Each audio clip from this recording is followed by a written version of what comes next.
Okay, great. I'm glad you guys are back. Now we're going to get into quick mask mode. All right, in order for you guys to see this stuff a little bit easier, what I've done is I've gone and zoomed in on my image. Now, in order to invoke quick mask mode, which is just basically temporarily painting on something and whatever, you'll see. All right, I can either hit the Q key on the keyboard, which is the hotkey for quick mask mode, or I can come down to the bottom of the tool panel just below the color chips and click on the quick mask icon. There we go. We have, now we're in quick mask mode. All right, now the equivalent to an alpha channel and or let's say a layer mask, if you will. I think a layer mask is easier for you guys to understand. That remember in a layer mask, the white area reveals and the black area conceals. Well, translating that to quick mask mode is the part that you can actually see through the mask, all right, is the white area, and the red rubylith in this case is the black area. All right, so the rubylith protects, all right, and the other area actually allows everything to shine through. What I need to do is I need to modify this edge along here. All right, and I'm going to do that by painting. All right, and if I paint with black, I can actually, all right, paint in some rubylith. If I paint with white, I can actually remove the rubylith. So what I'm going to do is I'm going to paint along here so I can get a different transitional edge, a different feather value than I have going along the well-defined areas down at the bottom. All right.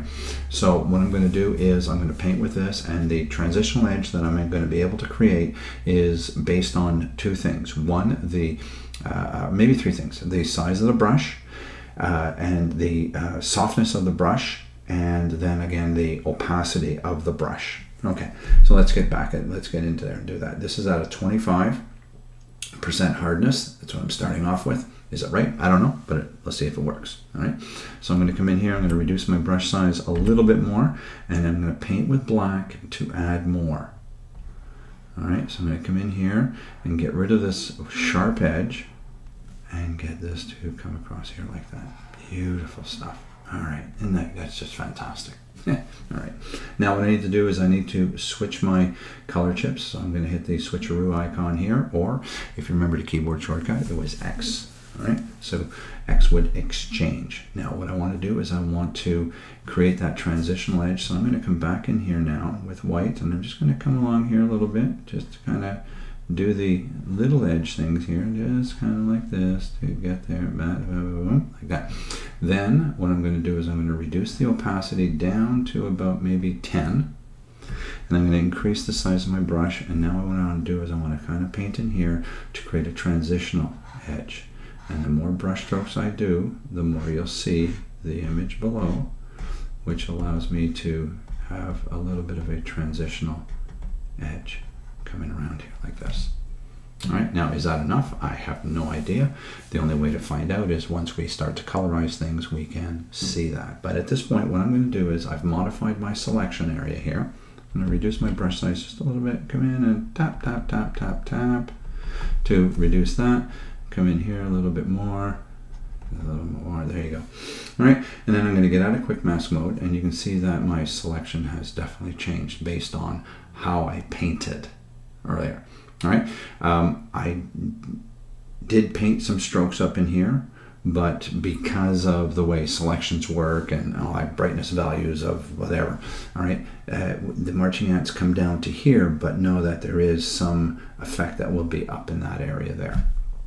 What I want to do now is I want to save this new selection as new face, and now since I want to, all right, apply a skin tone adjustment to this image, and I already have her face selected, what I want to do is, I think it would be wise anyways to actually do it all at once to all the skin tone areas. So in order for me to do that, I need to load these guys up as active selections.